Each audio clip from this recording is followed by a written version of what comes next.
welcome to this very exciting Roll for Crit video because today we're taking a look at Gloomhaven, Jaws of the Lion.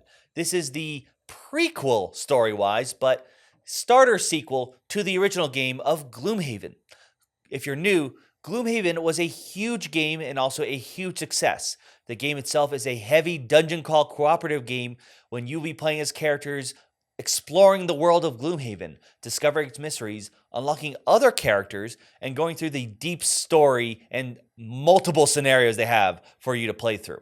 This one is a more streamlined version designed to be more of an entry-level game for people. So you don't have to get the giant Gloomhaven box. You can start here and learn about the world of Gloomhaven before Gloomhaven happened, as well as how the game actually plays at a manageable rate. If you haven't played the original and you're curious about that, we have a review and a how to play from way back when that came out, but we'll run through the basics of it for you here. Each player is going to have their own character with their own unique set of cards with different abilities they can play, as well as an attack modifier deck and their own little mini figure to move around on the board. And each player is going to choose two of the cards from their hand at the start of a round, and they are going to play those face down so it is not meant to be discussed too openly with the other players. Then simultaneously all players reveal their chosen cards, and one of those numbers you will choose to be your initiative number. That determines the order of play for the turn, so whoever has a lower number is going to be going first in turn order. That includes the enemies that might be in play as well. They might be worming their way in between, before or after players' turns. And the abilities you'll be carrying out on your cards will usually be things such as moving around on the board. In this case, it's a book. We'll get to that. Or perhaps attacking enemies. Attacking, of course, is a number of damage, plus or minus whatever you happen to draw from your attack modifier deck. And the same thing goes for the enemies who may be attacking you on their turns. In addition to that, there are a number of other things. Characters might be able to move around faster, use elements to cast spells, create traps, all kinds of things, and each character has very unique set of abilities that they can use that other people don't have access to.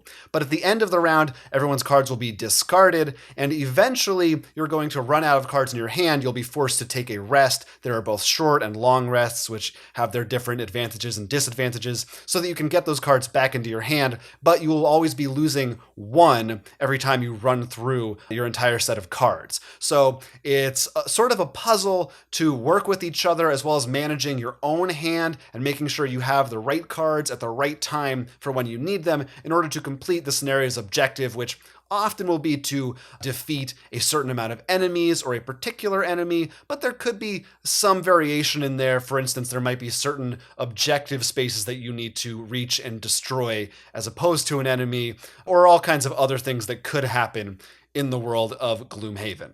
Now, as we stated earlier, Gloomhaven Jaws of the Lion is designed to be more of an entry-level game because Gloomhaven itself is a big, heavy game that, for those who aren't accustomed to the tabletop-style games or war games or even heavy RPGing, could be a bit daunting. And they've done a lot of changes in here to try to help with that. For starters, in original Gloomhaven, you had a bunch of tiles and the scenarios would tell you how to line them up. In this, you have a book, usually 2 pages, sometimes a third page from another book if they needed a larger map, but makes things a little bit simpler in terms of laying out the board, so to speak. In addition, there are 5 starter scenarios, and through them, they'll walk you through and introduce different mechanics. So in Gloomhaven, you usually start with what would make sense for everything with the coins, attacking, experience. In this, you don't get some of those things. You won't unlock experience until a little bit later. The monsters themselves don't get their attack deck in the first scenario, and for a while, you're going to actually use basic attack cards for some of the enemies. You'll also notice these blue boxes on not only the page here, but on these cards. These are little starter cards and also in the rules, so you can actually read what it does in a bit more detail. This makes things a lot more helpful for if you're new to dive in and you're like, what does this do exactly? Okay, that's what I can target, that's what I can't. You don't have to go through a full glossary book. They do provide that, however, because that way you can look things up. Of course, you have your classic enemies with elites or regulars. They tell you where they spawn and number of players here. Depending on the number of players, it could be no enemy, a regular, or an elite. So they really work hard to try to walk you through the mechanics of Gloomhaven to make sure you understand, look, this is how you play. Now that you understand that, This is what happens when you have too many cards for your starting hand, so you have to choose some more. This is how enemies act. Now enemies may be a bit more unpredictable. Now they're going to start adding elements. Now they're going to start hitting you harder. It really tries to walk you through the process there. There's also some rules changes that if you do play Gloomhaven, you have to remember that it's different. For example, some of the ways the enemies choose priority of attacking is a little different. One of the big ones is that you can trade items, but overall, it's going to really tell you how to do all that.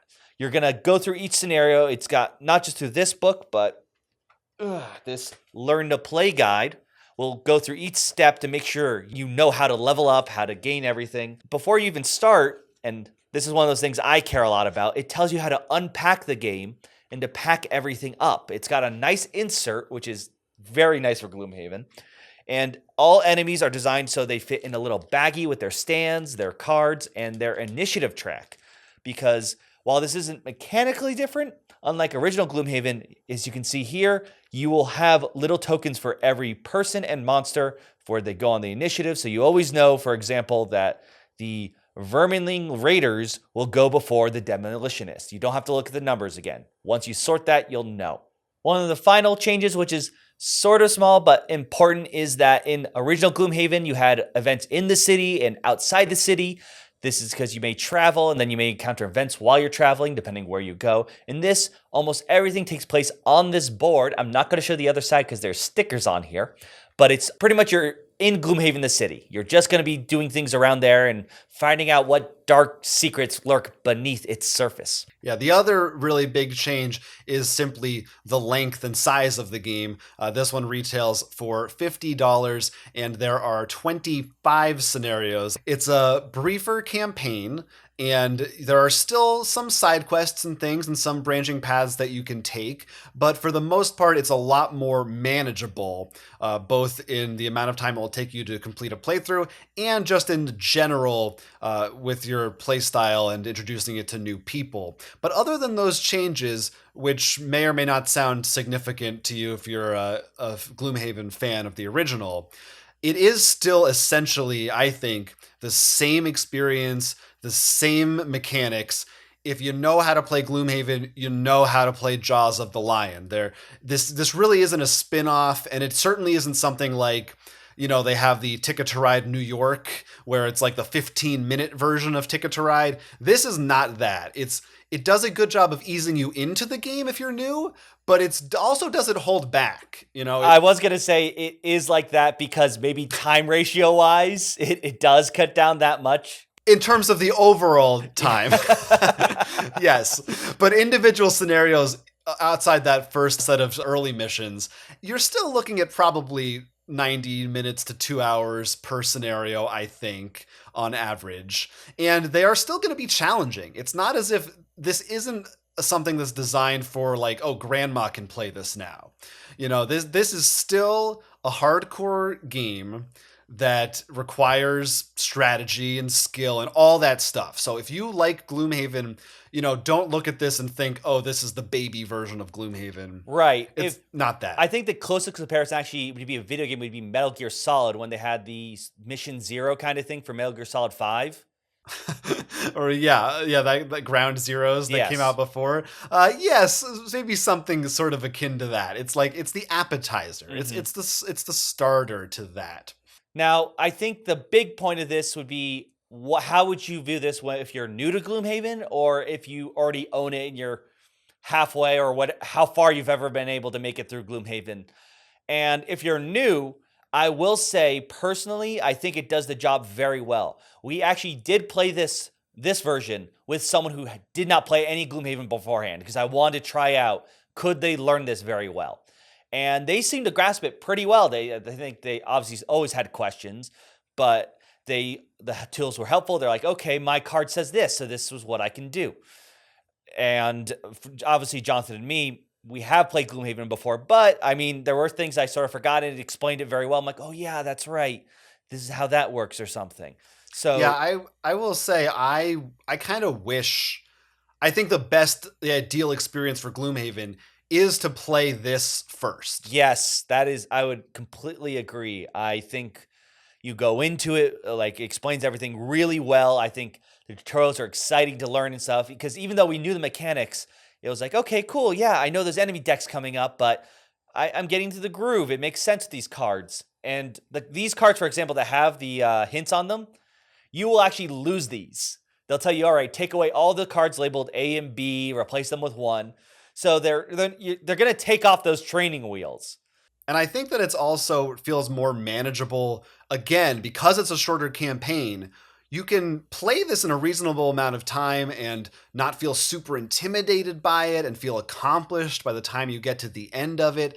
And then if you really liked it, then it's like, okay, now I can go in for the behemoth and really if people really liked it, maybe now they get a sense of, oh, these are the types of characters I like to play as, so maybe they want to switch their class, for instance, before going into the full game, or even Frosthaven if and when that comes out, that is released. I'm pretty sure that's a safe bet that it's going to come out. Yeah, I think if I recall that Kickstarter, it was able to scrape by its funding goal. Just barely.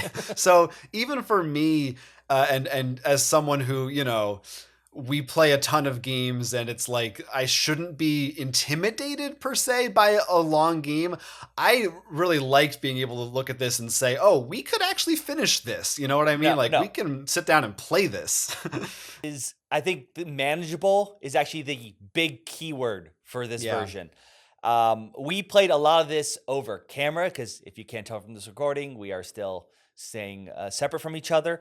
And it is so much nicer with this book. I almost want to just wish Gloomhaven was just a book like this. Yeah, the book is so great. And usually, like, if you get something bigger, there's nope, that's not the book I want. This is the book I want. It's called the Supplement Guide. They will tell you to turn to a page, and I don't want to show anything to spoil anything, but pretty much you can put like a map here so it's bigger. So you could still get bigger maps, and it'll tell you other fun little text there too. It works really well. And once again, with management, if someone's newer to board games, when you give them, here's your damage, here's your money, here's this, and they're like, what am I do with this? The fact they give a little insert for that and they tell you how to pack it up in there, it makes things so people's heads don't just melt from seeing all these components. Right. It's small, but I think it will make a big difference. I think this is the perfect way to get people who maybe aren't as used to some of these heavy games into something like Gloomhaven. And like you said, I almost wish more people, this came out later, and that's what happens when we didn't know Gloomhaven would be such a big hit, but would be able to use this as their starting point. Crits and misses for Gloomhaven. Jaws of the Lion. Crits. Jaws of the Lion provides the same gameplay experience fans of the original Gloomhaven have come to know and love. It is not a watered-down experience, although it is shorter and in a smaller box. It does provide the same essential gameplay. There are small rule changes and tweaks here and there, but overall, I don't think anyone who's a Gloomhaven fan will be disappointed. The major changes from the original Gloomhaven are all there in service of an admirable goal to make things more streamlined, easier to manage and handle for newer players, or even for veterans. Between the tutorial missions, the organization of pieces, and of course the price point, I believe they succeeded in making an entry-level game for Gloomhaven with flying colors. Misses. Gloomhaven Jaws of the Lion is still Gloomhaven. Whatever crits or things you enjoy about the previous Gloomhaven are the same. Whatever misses or anything that you didn't like about the last one are the same. We had our own issues with the original Gloomhaven, and in spite of some changes here and there, for better or worse, this is the same experience. We have applauded Gloomhaven Jaws of the Lion as a great way for an entry-level game. We think they did a great job to make sure it doesn't scare off too many people, at least as best as you can. But what if you already own Gloomhaven? Well, I feel if you're probably a good chunk into Gloomhaven already, you know the rules. Getting this, probably, unless you really are invested in the story and just want to know what happened in Gloomhaven beforehand, you already have the big Gloomhaven box. Yeah, I would say if you're a person who like has completed all of Gloomhaven, has completed the expansion and all that, and you really want something to do before Frosthaven comes out, then definitely buy it. And also, we didn't really talk too much about the specifics of the new classes in this one, but I do think those are really fun. And if you are someone who wants to replay Gloomhaven, you can carry those characters right over into the main game. So in that sense, if you are like really, really deep into Gloomhaven, you love it so much, I think this is a good buy. But if you haven't completed that campaign, for instance, then yeah, this won't add anything really extra. It is all unique scenarios and everything, but I don't know that I experienced anything that quite rocked my world in a very different way that the original did. I will say that what you brought over, carrying over, brings over the exception in a weird way, is that if you have friends or friend who haven't played Gloomhaven, this is the way you can be like, you know what? We'll get this, we'll play with you to learn, and then the character you have, let's say you were really enjoying playing the Demolitionist, we'll bring him into our campaign. This could be the way to bring people over without feeling like too weird. This way they can learn how to play. They level up more organically. So that would probably make them feel a little bit more better and learn how things go. I know this isn't really a crit miss. It's something interesting. I think we enjoyed playing this one a bit more because we did with 3 people instead of 2. So I think we were a bit more balanced in our group. And I think that's maybe just something I observed. I don't know how you felt about that.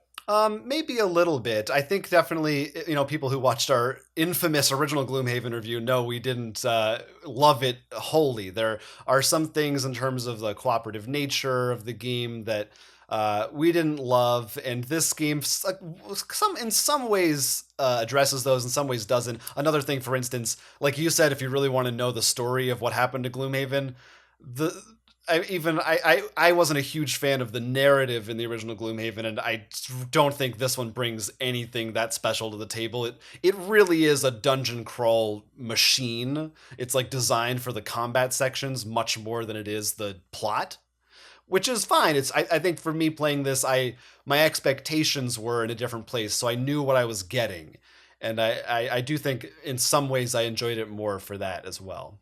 The thing is, at the end of the day, we are 2 people who have to play many, many board games all the time.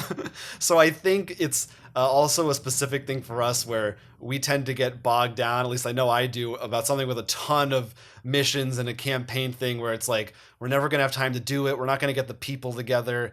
And that sometimes is a strike against it. So for us, in a lot of ways, that makes this more appealing.